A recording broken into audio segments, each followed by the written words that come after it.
Welcome to this episode of Out of the Best Books, the podcast where we deep dive into classic literature and have conversations about what we've learned and discovered along the way. We love all things books and reading, and we want to share our love of the classics with you. We hope to inspire you to read along with us and join in the conversation. I'm Laura. And I'm Amity. Let's get started. All right. Go ahead. Today is a super fun episode because it's sort of like our year in review, very abbreviated version, because we're going to talk about our top 10 favorite books that we each read this year.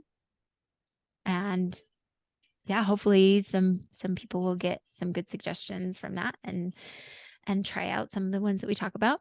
I'm scared because when you talk about books, it always blows up my TBR. I'm like, oh, I need to read that. And I need to read that. I don't know if this one will. We're also going to talk about some of our reading goals for 2023. And I think that will be really fun. But as we start talking about our top 10 books. So, a couple of years ago, well, even last year, I had a goal of reading a book a week. I think that you did too. And I think we both exceeded that. And I think we were both within a couple books of each other. We were in the 70s for how many books we read. And that was just for ourselves. And I was looking back, first of all, we had our family had such a weird and wild year. I didn't even write down all the books that I read, which is really weird for me. That's part of the dopamine hit is write it down. So I've got another one on that list, but I didn't write it. I wrote down the books I read with my kids, but I didn't even write down the books that I read. And I did not read that many books this year. So I'm kind of feeling sad, but time in a season. And this was a season that was really weird and wonky. And I'm excited for 2023. It's going to be great.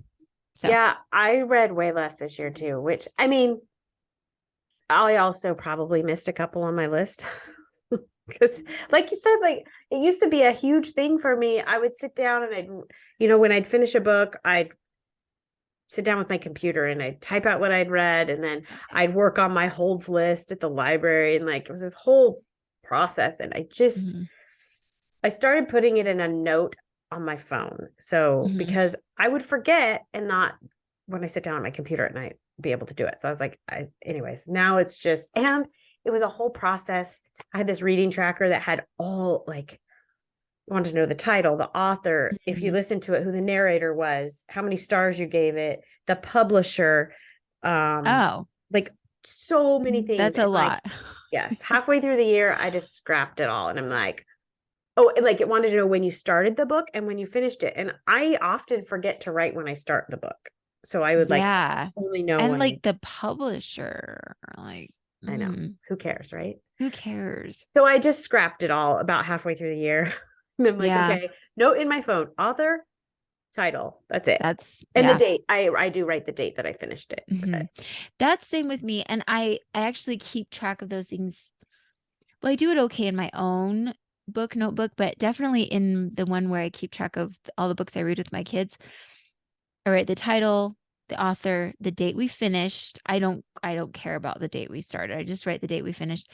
And then there's a little brief synopsis of kind of what we thought of the book. They might say something about what the book was about, but I'm that's not super necessary. It's more what was our reaction? Would we read it again type of thing. So that's what bothers me about when people write reviews on, say, Goodreads or Amazon, when they recap what happens in the book. I don't need you to regurgitate what happened. Just tell me what you thought of it. Or if there was something that bothered you, or, was it slow moving? Was it quick pace? I don't know. Yes. Yeah. I can read the synopsis from Goodreads that will tell me what happens in it. So. Yeah.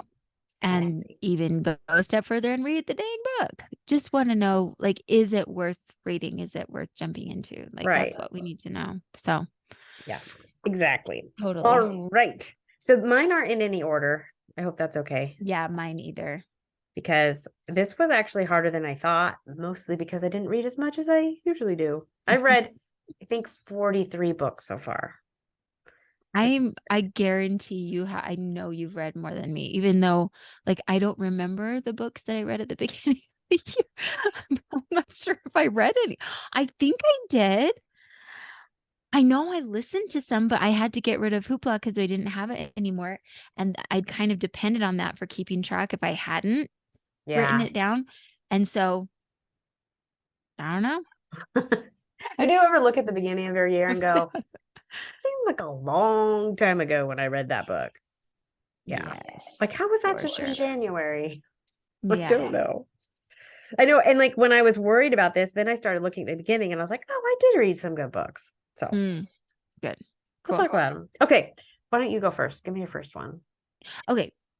Well, a lot of mine ended up being kids' books because I was like, wow, I really love the kids' books that I read as a kid. And so the first one I'm going to start with is actually the one that we finished like in January of 2022. And it's called The Forgotten Finca. And it's one that is a little bit harder to find. I've talked before about how The Good and the Beautiful, which is an amazing homeschool curriculum company, they take a lot of older books that are out of print and they republish them. And The Forgotten Finca falls into that category. It was originally published in 1944, I want to say, and it's by Christine von Hagen. And it's really fun because it's about this couple of families in Panama in Central America. And you just don't, at least I don't read very many books about like that take place in that area. So it was really fun to read that about these little families and kind of the struggles that they have and the things that they celebrate and just their way of life there in Panama. That was really it was great for the kids and I. So I really enjoyed that one a lot. So Awesome. Um, okay. My first one was called The Love of My Life by Rosie Walsh. So, and I read a lot of the buzzy books because I listen to a lot of book podcasts. And so yeah. I hear about the same books over and over and over again. And oftentimes you'll hear about a book a million times when it comes out, and then you don't hear about it again for a long time. So I don't know. This was one of those. But so Emma has been married to Leo for 10 years and they have a young daughter. And she's a well-known marine biologist, and he is an obituary writer. And I think she gets cancer. I know whatever the illness is, I'm pretty sure it's cancer, but it's life-threatening. And as a obituary writer, he decides that he's going to start working on her obituary now. And so he starts researching her and he finds out that she isn't who she says she is. And he doesn't even know her real name. So I'm pretty sure she finds out that he is finding out all this stuff. And so she has to kind of prove to him that she is who she says, she really Ooh. is. She's not who she says she is, but she is who she is, if that makes sense. Yeah. So she has a past that nobody knows about. And anyways, it was really good. That sounds really fun. Very intriguing. So my next one I'm going to talk about is Show Your Work, 10 Ways to Share Your Creativity and Get Discovered by Austin Kleon. And I really liked it because I thought it was very encouraging to anybody who is like wanting to start creating content or just like put themselves out there in the any sort of marketplace, because it's like you don't have to be perfect to just get started. Like a lot of the appeal for people is like seeing you work your way through the process and being like, oh, if they can do that, then maybe I can too. And that's really inspiring to people. And also, the point is made that like somebody who's been working in any field, maybe like biology, maybe they've been a professor of biology for like 45 years, they might have a harder time explaining to somebody in layman's terms different concepts of biology than somebody who's just learning it, you know? And so anyway, so there's just a lot of value in like showing your process and how you can do that and be successful. So I thought it was really an encouraging and good book. Yeah, I think that's funny because like I would, when we were getting ready to start this podcast, wouldn't you watch? We watched a lot of YouTube videos on how to do it, and I felt like they were very complicated. Yes. And I would watch them and be like super overwhelmed. And now, as somebody who's like kind of figured it out, it isn't hard.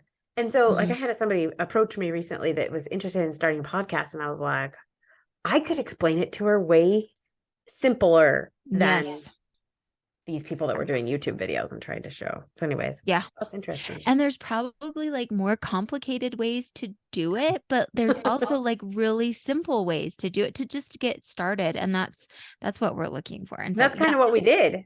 Exactly. Like, okay, we just got to get started. Yeah. I think I've told you before that I was like, I don't think our podcast is awful. And then David's like, if you thought it was going to be awful, why did you try it? And I was like, I don't know. It sounded fun. You have to try. You have to try. I love that. It might not be good, but it's not awful. Okay. So my next one is Lessons in Chemistry by Bonnie Garmis. And I loved this book. Like, oh my gosh, it was amazing.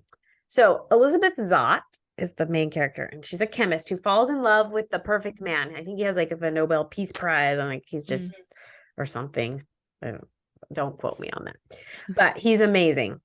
And he's perfect for it. And I think she might be a little bit neurodivergent, if that makes sense. She's just very has a very scientific mind. And anyways, so she falls in love with this perfect man, but a few years later, she finds herself a single mom and a scientist. And this takes place in the 60s too. So keep that in mind. Now, as a female scientist, she has trouble being taken seriously in the scientific world, right?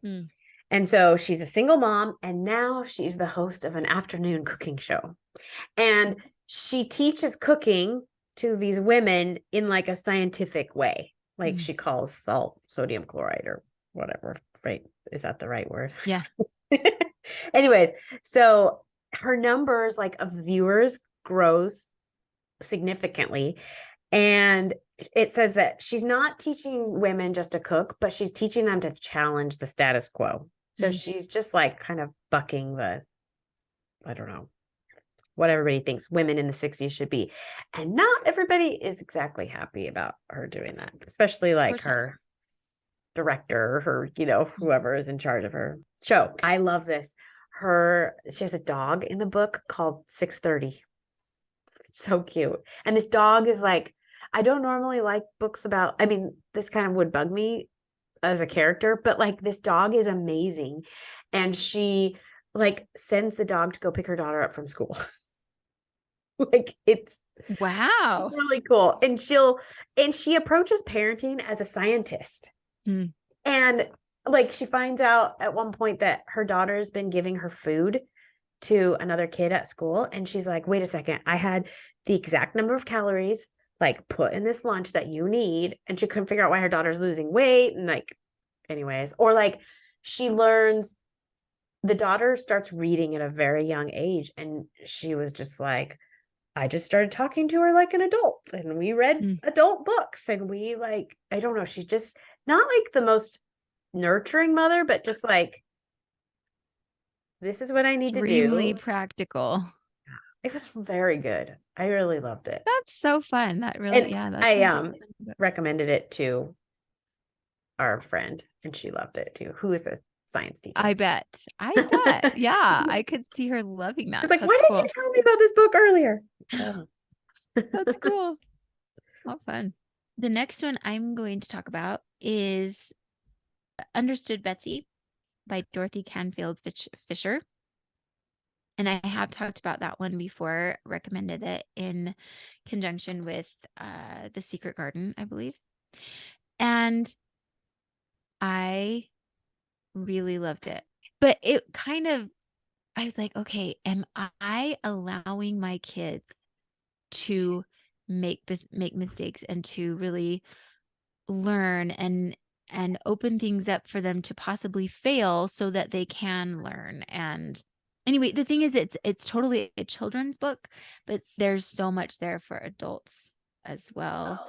And my kids really enjoyed it, and I really enjoyed it, and it spoke to me. Okay, my next one is called The Maid by Nita Prose. Another buzzy book. I believe it came out this year. I think Lessons in Chemistry won a Goodreads award, like a Reader's Choice Award, and I think this one did too. So Molly, she's a neurodivergent 25-year-old who works as a maid in a hotel, and she has this grandma. She was raised by her grandma, and she really relied on her as kind of her like helper, understanding social skills and the world around her. Anyways, but the grandmother dies. So this is a few months after her grandma had died, and she's a maid, and she loves like taking her room and putting it back to its prime condition. Well, she finds a dead guy in one of the rooms, and he's this rich, famous guy, and she had kind of formed a friendship with I don't remember if it's his wife or his girlfriend, but so she kind of has a friendship with this lady. Well, she doesn't understand what she should do, and she cleans the room, even though the guy's dead in his bed. Oh, okay. And so now the police are like, why did you do that? Tampering with the crimes. And so then she becomes like this prime suspect. Oh, no. And I believe there are people that are trying to set her up too. Okay. Like the people who did it, I think, are like, yeah. Oh yeah, it's well, totally and they would see her as an easy target because if she's neurodivergent and has these tendencies. Interesting. Okay. And they had been using her to do I don't know if that makes sense. Like they had been lying to her so that she would do things for them that she wasn't really supposed to do. Like let some of them stay in a room at night. They would tell her lies, and then she would, anyways, just bend the rules. And anyways, so her friends at the hotel try to help her figure out, like to try to look for clues to figure out who actually killed this guy, because it was not her. Yeah. So yeah, that one was a good one too. It was cool. There's nothing wrong with buzzy books. Yeah. Okay.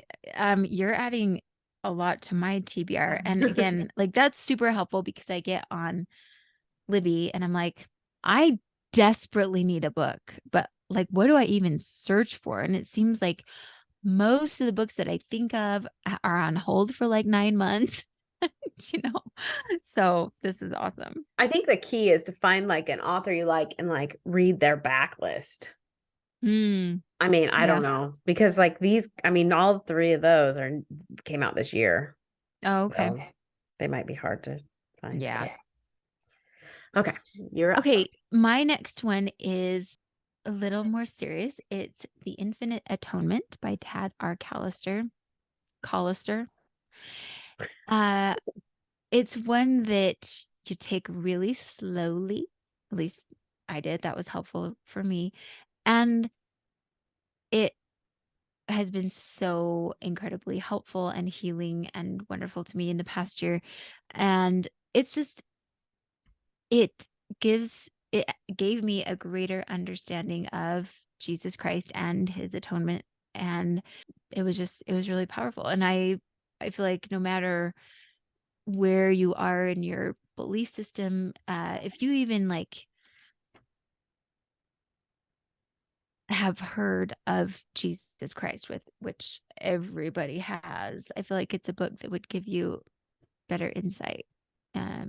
So I love that book. It was really, it was pretty amazing. I need to read it again.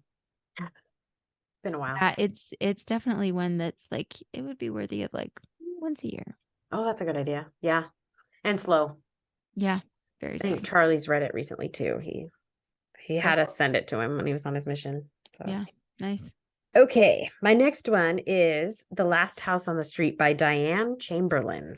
And she is one of my favorite authors. I could pick up anything she writes and just eat it up. Cool. Okay. I'm always looking for books that are easy to listen to too. Yes. And she is definitely one that's easy to listen to. You'll get right into the story and not have trouble paying attention at all, because she's really good. So it's about this woman named Kayla whose husband dies in a tragic accident while he's building her dream house. And it's this it's this house on the end of the street, and it's their like dream, right? It's this huge house. I think he falls off a ladder or something and dies. And they have a 4-year-old daughter. And then after he dies, this odd older woman approaches her and says, you can't move into that house. Like, you shouldn't. And so people are kind of pressuring her from the town. And this old lady knows something about the property. And so this is what Goodreads said. The Last House on the Street is a novel of shocking prejudice. So there's a little bit of that in there. And violence. There's a lot of that. Forbidden love, the search for justice, and the tangled vines of two families. So it kind of goes back to 50, 60 years ago, where this woman was involved in a situation that happened on this street. Anyways, another one I just loved. So good. You have a theme for books with lots of intrigue, which is what keeps you listening, though. So that's super fun. I love it. That's cool. True. My next one is The Beatrice Prophecy by Kate DiCamillo. It's another children's book. It's actually one that was assigned to Audrey for her whole language arts program. And so she and I read it together. So it's really second grade level, but it was really good. It's sort of a fantasy world, as Kate DiCamillo often creates, but also a medieval setting that could be real. So it's like the country is not real and it's not like historical fiction, but it could be real. She doesn't introduce dragons or something. And it's this little girl who has learned to read when no girls are allowed to read. And her family has been killed by the usurper king, and now they're all hunting for her because they believe that she has some magic. And anyway, it's really cute and it's really fun. And it's this monk she actually shaves her head and dresses as a monk so that she can hide from these people, and this monk helps her, and then this young boy helps her, and it's really cute. It's very sweet. Ew. So. I love second grade books. You can read them in an hour. I know. Love them. Okay, the next one for me is The Things We Cannot Say by Kelly Rimmer, which we have talked about probably several times. I reread it this year, and like I said, I had a hard time coming with my top 10. I was like, well, that really is on the top 10, even though I've mentioned it. And I kind of wrote a little bit more about it than we've told before. So, and I love this too. Since she was 9 years old, Alina knew that she was going to marry her best friend, Tomas, which is my situation. So I thought it was kind of funny, but relate. Yes. So, but now she's 15 and she's engaged, and she believes that he's just going to come home from college in Warsaw and marry her. And she doesn't believe all of the warnings. Like, the neighbors are kind of like, oh, nothing's wrong. Everything's fine. This is in, I believe they're in, I don't remember what, we always talk about this. I don't remember what country they're in, but it's during the World War II. Yeah, I think it's Poland, but I'd have to go look again. But so anyways, she thinks there's no threat. She dreams of the day when he's going to return and they can get married, and then eventually he disappears. Well, then we go to present day, and she has had a stroke and can't talk. And so she's struggling to tell her granddaughter. She wants her granddaughter to go back and figure out what happened. And all she can say is Tomas, Tomas. And anyway, so her granddaughter goes back and figures out what happened. And there's a big, again, my intrigue. Mm-hmm. I guess that's what I needed a book. It's like, yes, no, for real. Yeah. Oh, so good. It's such a good book. Yeah. I think it might be her the best one. Best masterpiece. Yeah. Yeah. What do they call it? The magnum opus. It might be her magnum opus. Your turn. I think it is. Tess of the D'Urbervilles by Thomas Hardy. I really, really love that one. And any book that can make me start crying while I'm running on a treadmill it's next level. So, and we've talked about it, and I feel like most people know what it's about. So yeah, we should also say that we are not picking books that we did this year for the podcast. So right, those are aside. But that one we didn't do. We didn't. No, we've talked about it a couple of times. We just but it's not one that we've discussed. Super good. And my next one too is one that we've discussed, is A Man Called Uwe by Frederick Bachman. Oh, cool. I loved Yeah. it. I wanted to say, I give another just really quick explanation of it, but a grumpy yet lovable man finds his solitary world turned on its head when a boisterous young family moves in next door. And like the first encounter he has with them is they knock over his mailbox, like run into it with their car, and he's not happy about it. But people call him the bitter neighbor from hell. I mean, he's bad. Like, he's a mean guy, but it says behind the cranky exterior, there's a story and sadness. Mm. So it's just how these people kind of bring it out of him, and he changes. I loved it. Yeah, that one is for sure on my to be read. That I've heard about it from so many places, and you've sold me on it. So cool. All right. The next one I'm going to talk about is, okay, I've talked many times about how I love Eleanor Estes, and I'm never sure if I'm saying her name right because I've heard so many people say it different ways, like Estes. I just say Eleanor Estes. Sounds great. She has a whole bunch of books. One of her very well-known ones is The 100 Dresses. I love that one. It's not on my list today, but I love all of her Moffat books. It's this little family that lives in Cranberry, Connecticut, which is not a real place, but she based it on the place where she grew up, I believe in New Haven. And it's just this sweet little town in the early 20th century. During our time, getting to know the Moffats, because she wrote several books about this family, like World War I happens and things like that. So anyway, but the one that I read with my kids the beginning of this year was that I wanted to talk about was the Moffat Museum. We actually went through and read all of her Moffat's books and Pinkie Pie, Ginger Pie, and those are on my list too. We'll talk about them in a minute. But the Moffat Museum. So it's just a little family, and they are so creative and so cute and sweet with each other. Their father had died a few years earlier, and so their mother just works so hard as a seamstress to try to provide for her little family. And they live in this little house, and her kids are very industrious, and they're very creative, and they've turned their barn into a museum. And it's just like all these extremely random things that they've collected, but it's just hilarious. It's so funny and so cute, and we love it. We love all the Moffat books. Would that be good for a 5-year-old?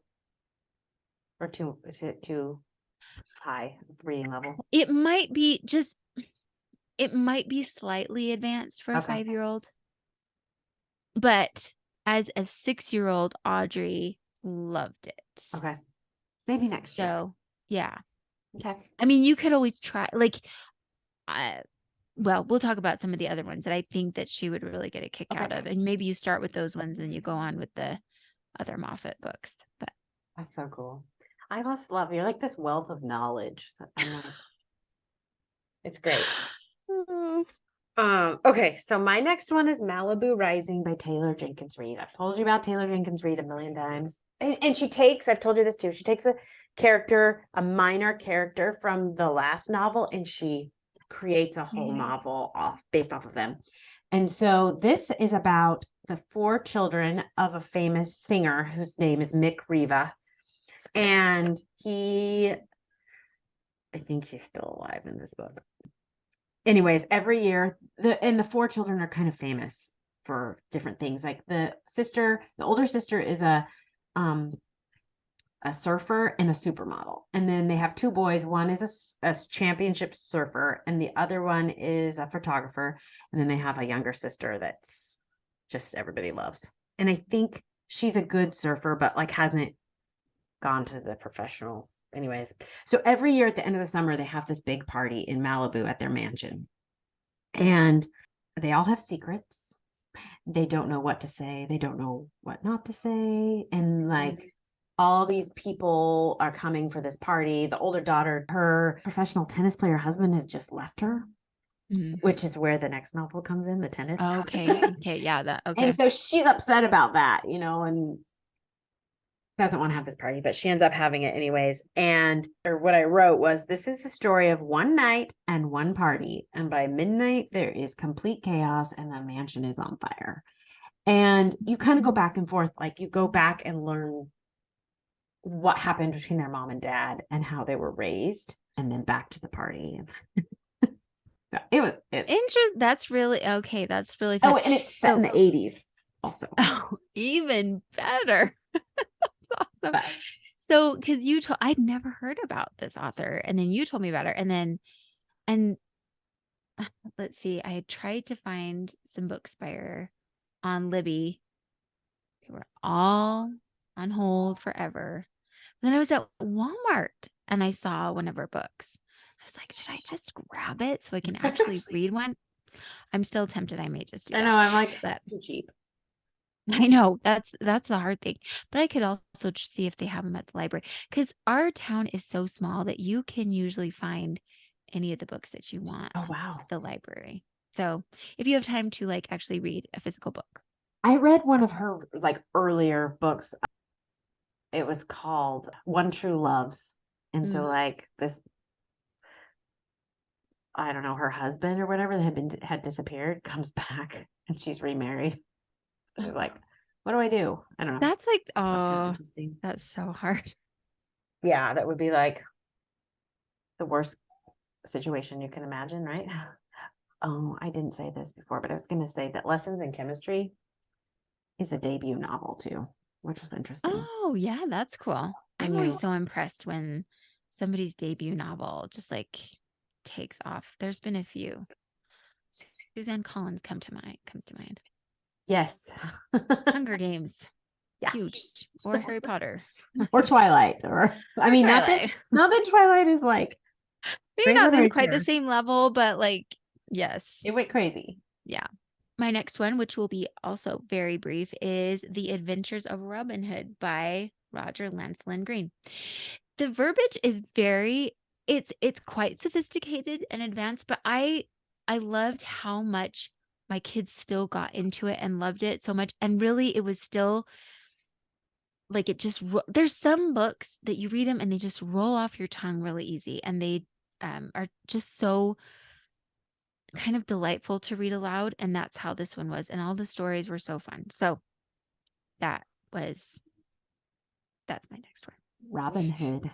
I loved the movie Robin Hood with Robin Hood, Prince of Thieves. Yeah, Kevin Costner. Yes, the music. Well, it has like the very best song ever. Yes. So, I don't know if I've actually ever even seen the whole movie. I just have seen some of the clips. I've never seen it in the theater. A long time ago. I love Kevin Costner. Oh, and that music. I do too. I am like such a big fan. But like I've never seen a movie that he's in that I didn't like, that I can think of. Yeah. Right? Maybe it's just I'm watching him. I don't know. But there's those movies or actors where my husband's like, oh, you want to go see that, right? Because of who's in it. What's his name? Mark Wahlberg. Oh, yeah. I will see anything with Mark Wahlberg in it. I mean, yeah, and he'll be like, let's go see this. And it might be not something I'm not interested in, but I'll go. You're like, well, Mark Wahlberg's in it, so sure. Right. We'll go. It stems back to my early teenage years. Okay, my next one is Can't Wait to Get to Heaven by Fanny Flagg. So this lady, like this beloved lady, dies like picking apples in her front yard or something. Or she's picking figs, that's what it is. And then she's in heaven, and all these people, she's watching all these people down on earth like dealing with her death. And you just kind of learn about her, and like, she did things that nobody knew about, became friends with a boy that was struggling, and then stayed, like he had done something in her front yard to make her mad, like some kind of mischief, and then she becomes friends with him and then stays friends with him forever after that. Anyways, it was just really cute. It's a comedy and a mystery. She's dead, but in the end, she's not dead. So Okay. she like goes to heaven and has these experiences, and like somebody meets her in heaven and gives her like a cake. And when she wakes up in the hospital on Earth, she has the cake in her pocket. So, anyways, it's just cute. It just says, It's so creative. I know. It's funny. It's just funny. There's like a beauty shop in it. It was Cool. cute. Let's see. Fun. And it says, heaven is actually right here, right now, with the people you love, the neighbors you help, and the friendships you keep. Oh, cute. That's really sweet. I read it for my mom's. Sometimes I go to my mom's book club in Sandy, and I read that's it. there. fun. That's really fun. It was cute. And I think she wrote a Christmas book that I'd like to read sometime. Mm. And it's Fanny Flagg. Mhm. Right? Cool. Okay, my next one is actually, I'm just going to combine two because I didn't realize I wrote down 11 books. But that's fine because I'm going to combine these into one. So it's Pinkie Pie and Ginger Pie. They are two separate books, both by Eleanor Estes. And they are about the Pie family who also, they do live in Cranberry, Connecticut with their, the Moffats live sort of like on the other side of town, and sometimes they cross paths, but they are also sort of like they're very much their own separate story. And they're just the most hilarious little family. It's the mom and dad, and the dad is a bird man. He's a very important bird researcher for the government, which is like so random, but it's really cute. And I believe Ginger Pie won the Newbery Medal. It's either Newbery Medal winner or Newbery Honor. It's one of them. So anyway, it's just these two kids, brother and sister, and their adventures. Ginger is a dog. They earn this money working so they can get this dog, and then the dog gets captured. And so they spend the whole book trying to find their dog. And it's this little tiny town. And like all these people join in and like trying to help them find it. And it's like, how could it be, how could somebody hide their little dog so well? But anyway, it's really cute. And then Pinkie Pie. Pinkie is a cat. It's an abandoned cat that they discover on this island that they go to for the summer while their dad is doing bird research. And a lot of the book is actually written from the cat's point of view because the cat learns to type on their dad's typewriter. It's just like, it's so funny. And their little adventures they have, it's really cute and really funny. So that reminds me of click clack cows that type or something like that. Yeah. Clickety clackety moo or something like that. There's like a book where the ducks type, and then they like are writing letters to the farmer. Mm-hmm. And then he takes away their typewriter. No more of this. Like Presley might like those books. So it sounds like those might be. Yes. So that's what I would have recommended, like what I would recommend for maybe starting out with. So, and just like, one chapter at a time, and just stop and talk about some of the things. And they're just really fun and cute. So cute. Okay. So my next one is Once Upon a Wardrobe by Patty Callahan. So this is about a little boy who is dying, and he's become obsessed with the Lion, the Witch, and the Wardrobe. And his sister is going to college wherever Jack Lewis, C.S. Lewis lives. Okay. So, yeah, she's going to Oxford, and so she runs into him, and she like tells him about her brother who's obsessed with him, and so she like has all these meetings with him and learns his story about how he came up with the story and how they grew up. Him and his brother, she actually talks to. I mean, this is fictional, but and then she comes home and tells her little brother about it. So did she do the other one about C.S. Lewis's wife? Becoming Mrs. Lewis? Becoming Mrs. Lewis. There it is. That was excellent. It was so good. I really loved that one. Okay. Yeah, I really like that. It's another one I'm reading for my mom's book group. Yeah. That's actually tomorrow. No, Tuesday. I gotta read it. I've read it before, but I'm reading it again. Yeah. Yeah. All right. sure. You have one more? Or... Okay. Yep. I have one more. My last one is called Queen Eleanor, Independent Spirit of the Medieval World by Polly Scheuer Brooks. Have I talked about this one before? So this one, I did read it to my kids, but it is like upper middle school level. And I think any adult would benefit from reading it. It's about Eleanor of Aquitaine, who is the mother of, well, she had 10 children, but very famously, she's the mother of Richard the Lionheart and Prince John, who became King John. And she was just such a unique woman for that time. And she initially married the King of France. She actually, like, her father owned, at that point, so this is the 12th century. So at that point, they're living the feudal system. Her father owned the most land in France. And then he died when she was 15. And the law of the land at that point was basically, there she is. She's by herself. She didn't have any older brothers or anything. So she inherits all of her father's stuff, even as a woman. But any knight, duke, king, whoever could come in, claim her as his wife. Basically, he could rape her and say, well, now you have to be my wife. And that way he could take all of her land. So basically, she knew that was going to happen one way or the other. So the Prince of France comes in and marries her. And so that way he has all of her land, right? And that's a good thing for him.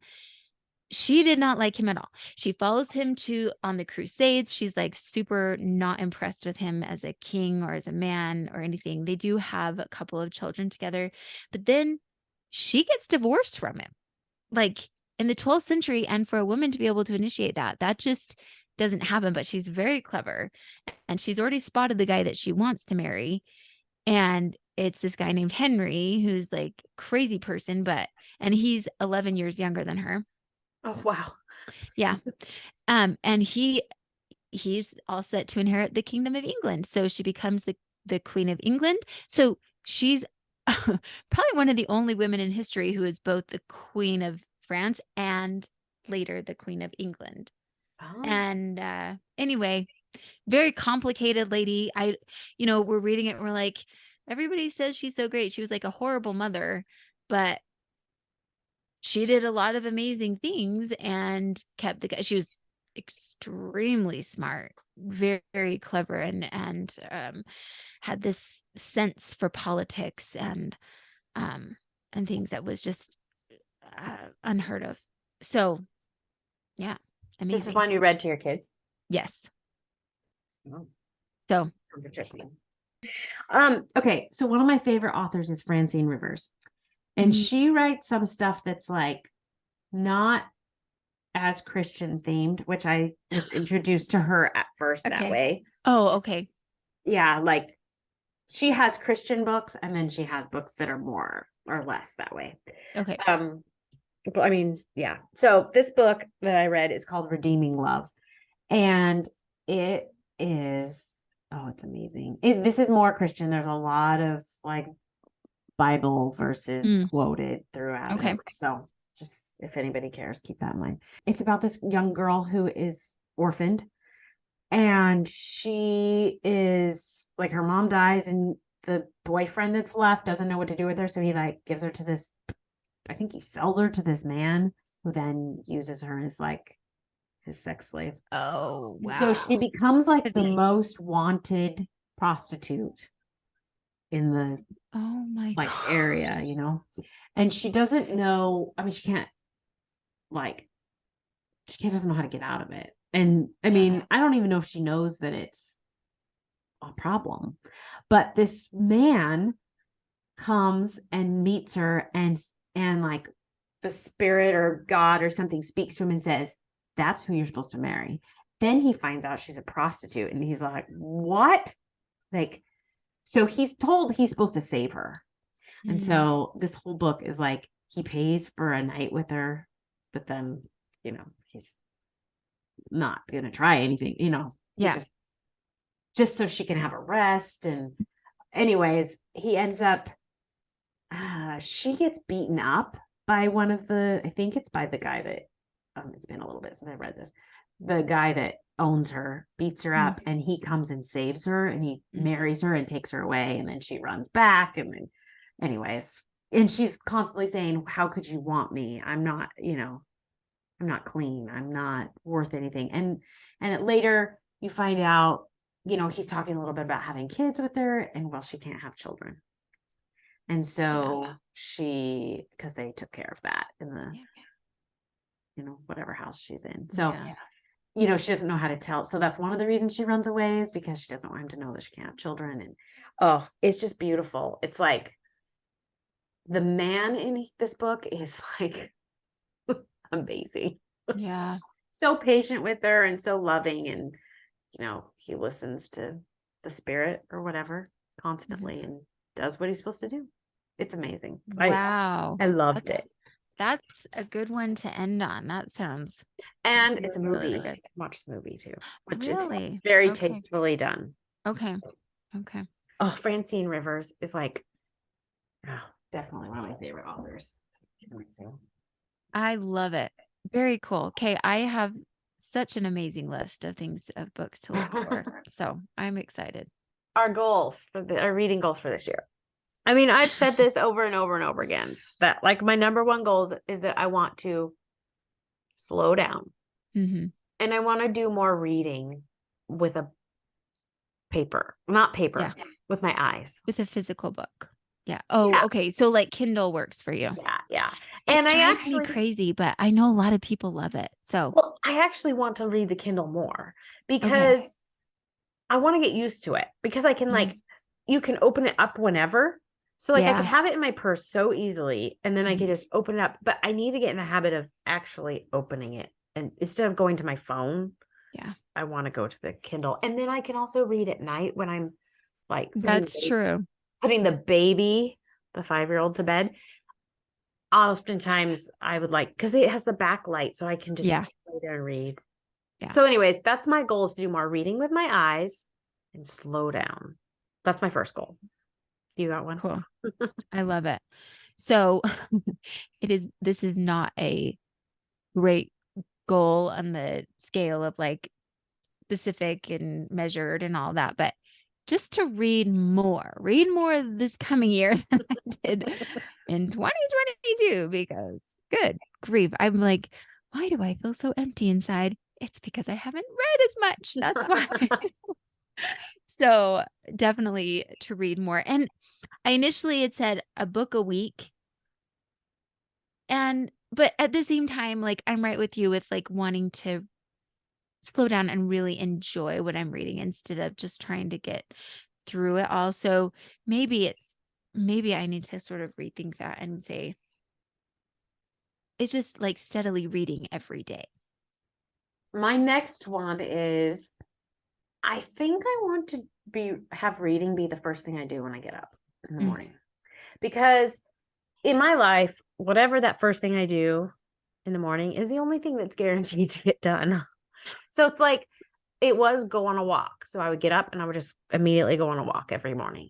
And that's great, which maybe I could just go on a walk and then read. I don't know. But I want to, like, even if it's just for 10 or 15 minutes, just like make sure that's the first or second thing I do every day. Yeah. With my eyes, not with my ears. Because my ears do a lot of my reading. Yeah. So yeah, that's one of my goals, is like the first thing I do when I get up is read. And I mean, I would like to have this complicated morning routine where I read like 15 minutes for enjoyment and 15 minutes of like nonfiction, but I just think it needs to be 15 minutes of something. Yeah. Yeah. Just to be more practical. Yeah.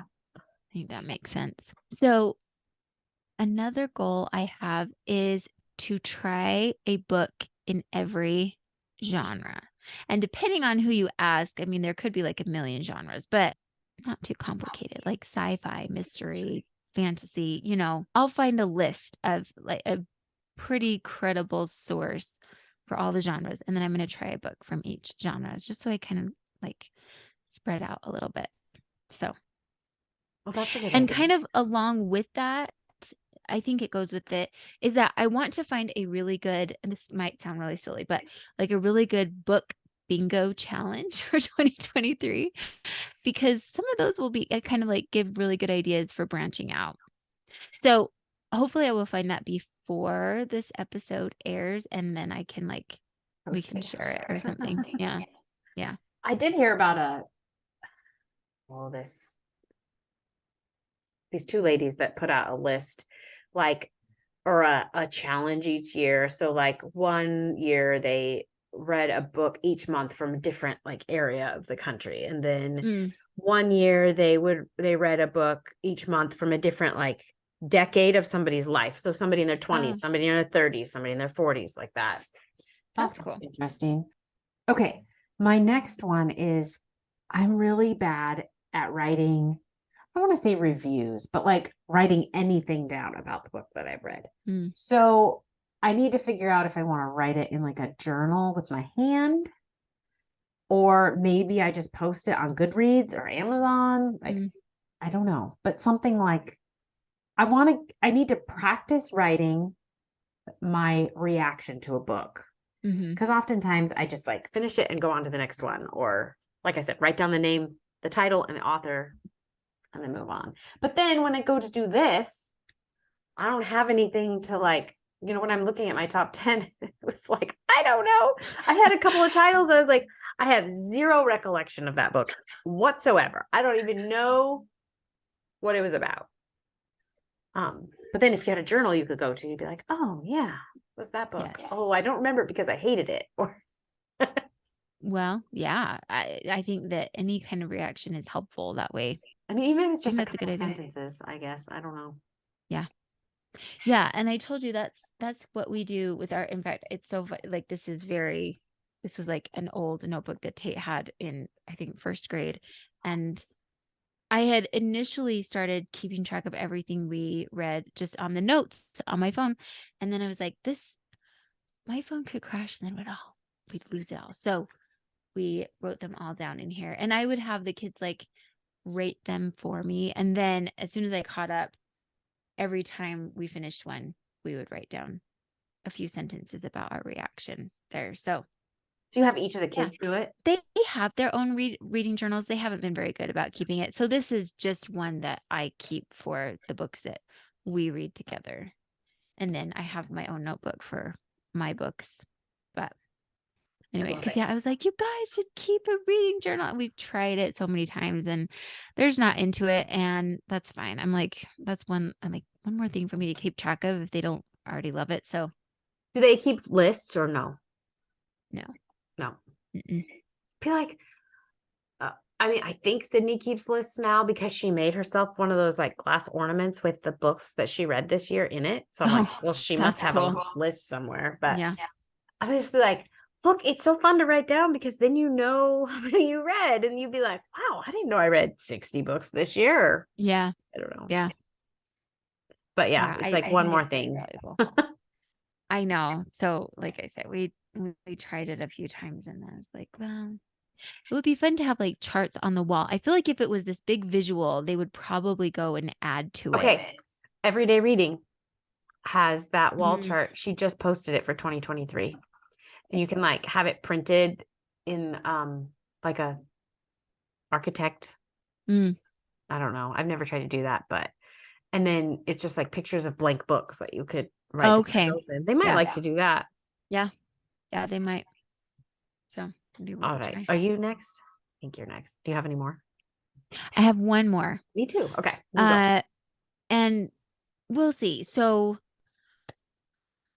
as far as reading with my kids, my goal is to read 30 books with my kids this year. Just keeping in mind we go quite a bit slower together than I do my own. So, and 15 that include the older kids, because I've read to all of them into their teens, but as soon as they've gotten into high school, it's a lot harder to pin them down. So my goal is to read 15 to all of them.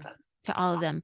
And so a challenge is just going to be finding a book that appeals to from ages 17, 18, all the way down to 7. Yeah. That'll be a good challenge. I'll let you know how it goes. Good question. Good. Yeah, good. That's definitely a challenge. And then my last one is just to read to Presley more. I got to figure out a time of day when she's kind of probably a little ADHD. So it's a little bit hard to like get her to sit down and listen. I don't know. I think that practice, like we just need to do it, and then she'll get used to sitting and excited, maybe. I don't know. Yeah. It's I like, think so. I'm afraid, what happened to Katie was kind of similar, where she couldn't hold still. And so I didn't read to her because it was too much of a challenge. And now she doesn't like to read. So I don't want that to happen. Yeah. Well, we talked before about Mercy Watson, and that is so fun. Another one that it's like such a random book, but for some reason kids love it. It's called My Father's Dragon. Have you heard of that one? Audrey's read it. Okay. So I sat down and read it to my nieces and nephews who are like super bright little kids, but they don't necessarily like read a ton, or they don't necessarily get read to it a whole lot. And they just sat there completely spellbound. And I was like, okay, we're just going to try like one chapter. And they're like, just read another chapter. Read another chapter. And the nice thing is the chapters are pretty short and it is illustrated as well. I don't think every page is illustrated. But anyway, so My Father's Dragon, and there's actually 3 books in this series. So that might be another one. Yeah, I'm going to reserve that at the library. That might help. I mean, every once in a while I can catch her. Like she even has a trouble with like a movie on TV. Because these young kids are so used to like 30-second videos on TikTok or YouTube and so they're just, their attention span is so low. Yeah. No, it's true. Hard to find even a movie for her to watch. So anyways, we'll work on it. I'll update. Maybe next year I'll have a good report. I don't know, that she's doing better. I bet that you will. So awesome. Work on that goal. That's I know. Awesome. Okay, so that's it for our goals and our top 10. And then next week we're going to pick back up with Far from the Madding Crowd. And we should be 31 to 40 next week, right? Yes. And we'll have 3 more episodes of Far from the Madding Crowd. Far from the Madding Crowd. And then a week break with our podcast episode, and then we're going to start The Wind in the Willows, right? Okay. So we've got The Wind in the Willows, Tale of Two Cities. The Great Gatsby is what we have so far, I believe. Right. If you want to do The Great Gatsby. Yeah, let's do it. We actually got a request. Oh, from my niece. Oh, perfect. She wants us to do Pride and Prejudice. So okay, Laura, it's time. I know. Awesome. Okay, I'm like, if a 12-year-old can read Pride and Prejudice, I probably can too. Perfect. Oh, I'm so happy. Okay, I love it. We're so happy you joined us for this episode. We hope you will join us next week as we discuss Far from the Madding Crowd, chapters 31 to 40. If you have suggestions for books we should read and discuss, please email us at thebestbookspodcast@gmail.com. We would love it if you would leave a review wherever you listen to podcasts and share our podcast with your friends. We want to inspire and encourage as many people as we can to read out of the best books. As Thoreau says, read the best books first, or you may not have a chance to read them at all. See you next week.